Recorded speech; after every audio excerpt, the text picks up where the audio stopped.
All right, so today we're going to be talking about LeBron and why he needs to hang it up. This man is 42 years old and he's going to be 42 this year in December. Now, everybody thinks that he's ring chasing. I do believe that he's ring chasing. There's no reason why he needs to be playing basketball anymore at all. I think that he's trying to do. I mean, he already did the impossible. He played 24 years. What else is there to prove? He's not going to beat Jordan. Doesn't matter how many stats he has. Everybody who's seen Michael Jordan play automatically is going to pick Jordan over LeBron.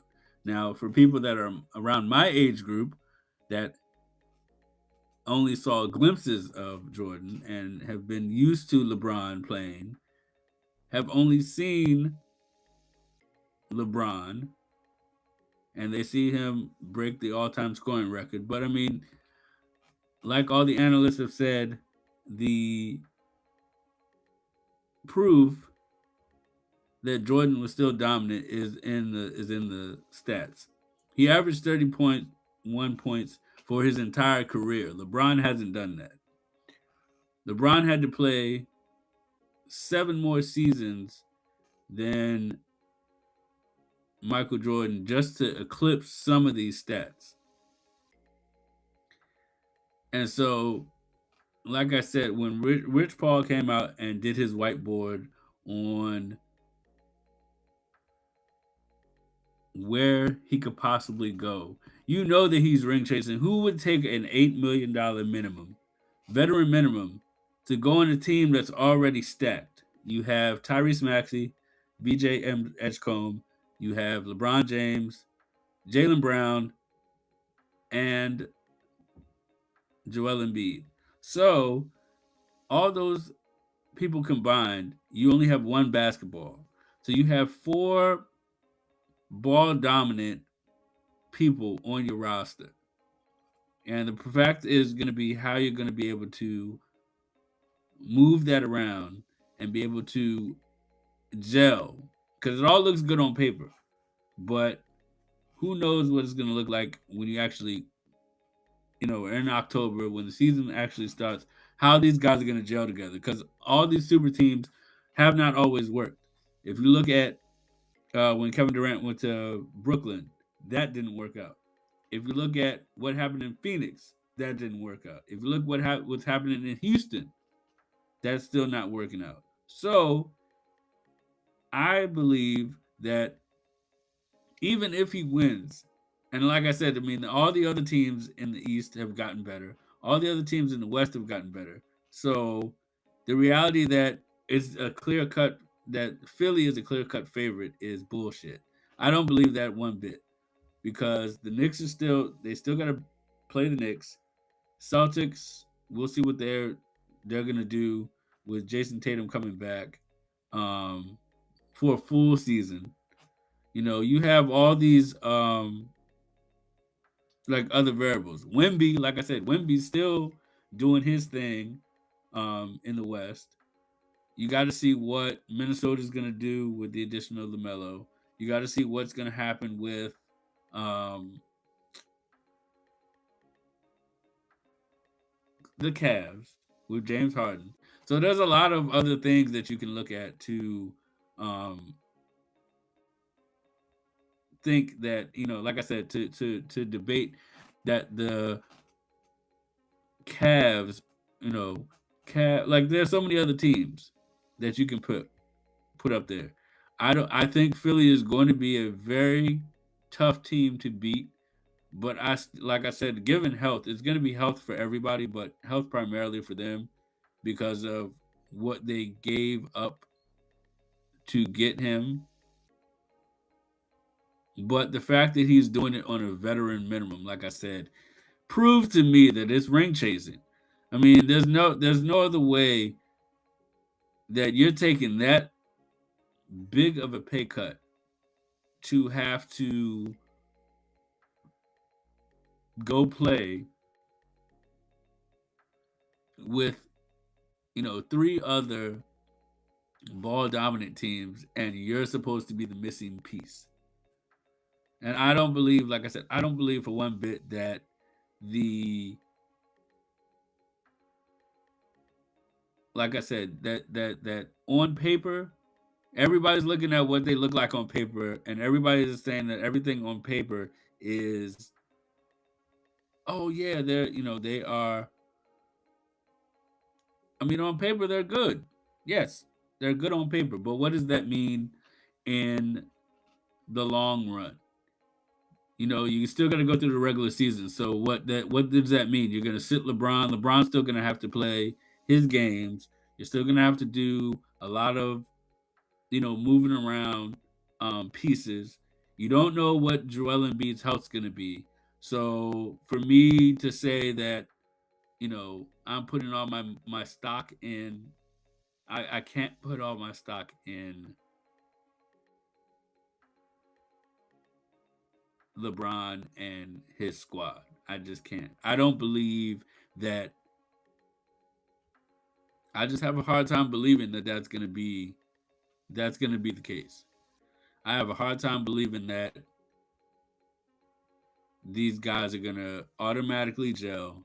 That they're going to be able to get what they need to get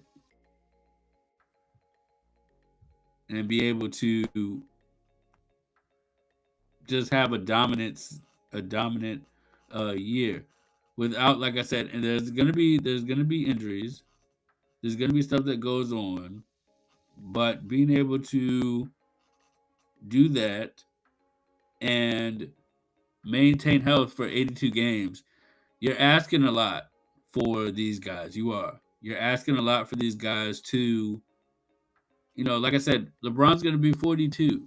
What 42-year-old? I understand that he takes good care of his body. I understand that he does a lot of things. Um,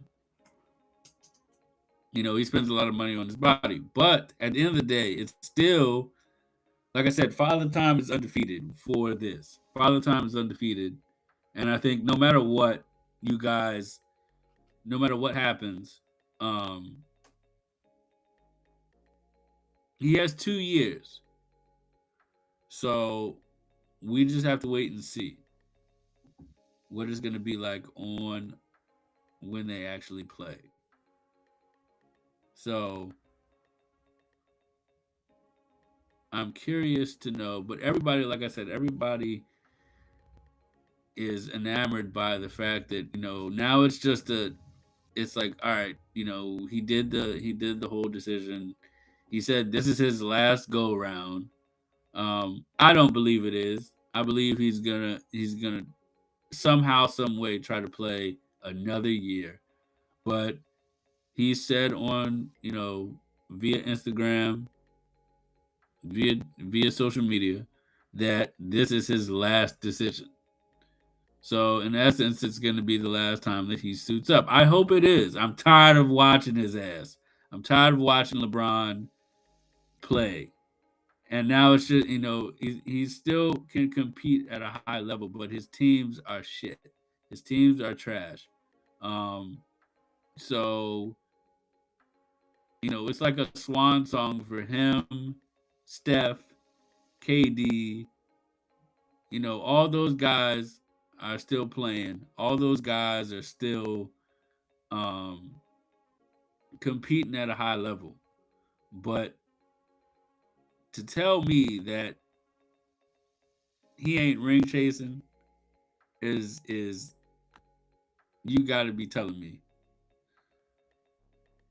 that that's some shit. It's absolutely some shit. Absolutely some shit. But like I said, they look good. We'll just have to wait and see.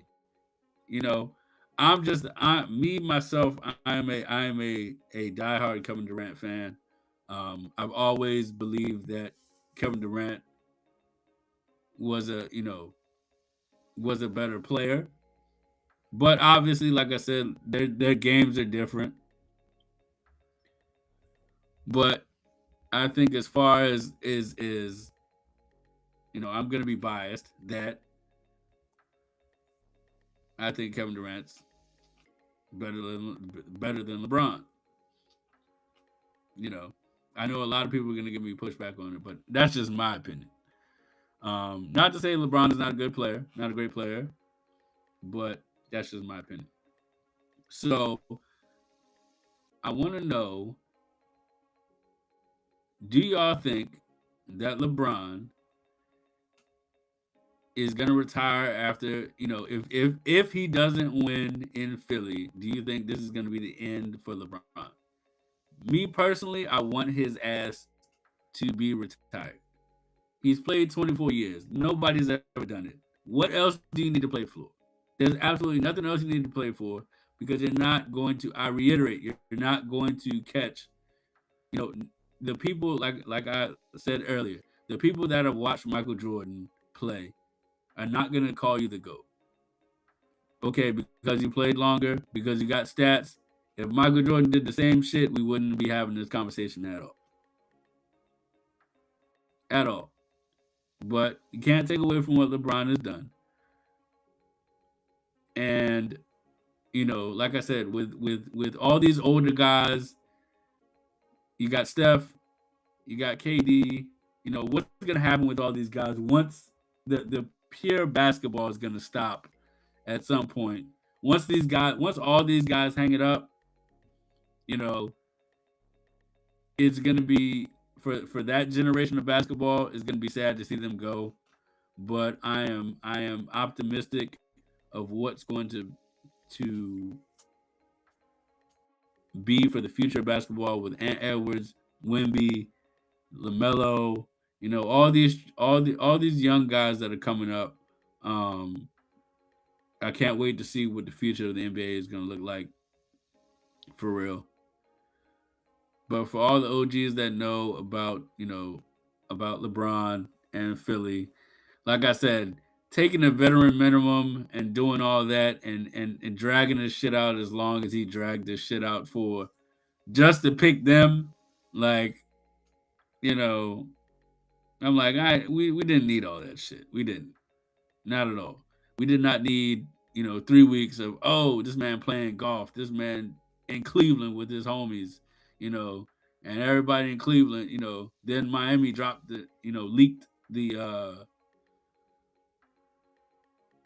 leaked the shit that he might be going to the Heat. And then they said somebody leaked that, and then all of a sudden, this man throws a curveball and chooses the 76ers. So, like I said, four ball dominant people, and you got one basketball.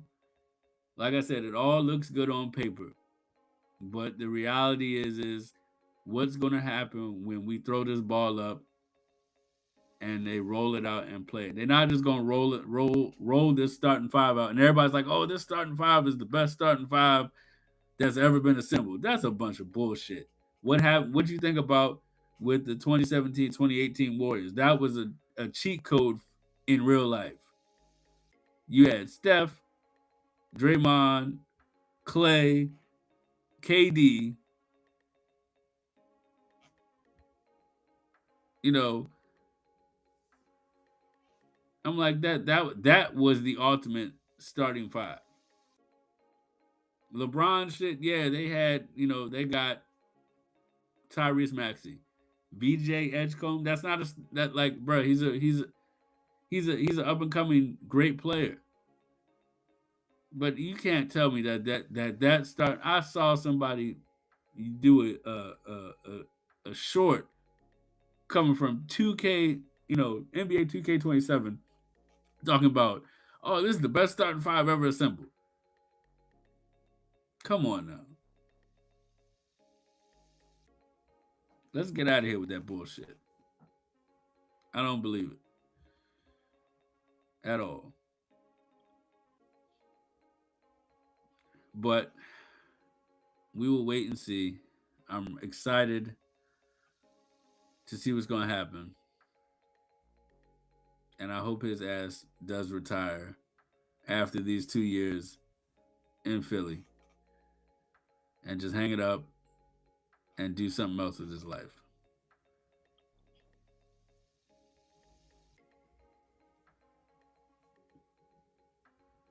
That's all I gotta say about it, for real. That's it. I ain't got nothing else to say. But I appreciate everybody for listening. As always, I'm the host of the Red Cup Boys podcast. My guys are not on today, so I just decided to come on and give my 2 cents about my feelings on LeBron and the 76ers and the state of where basketball is right now.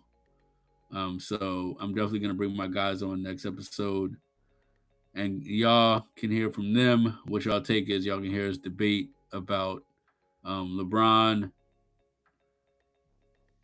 76ers, where the state of, what they believe is the real reason why he did it.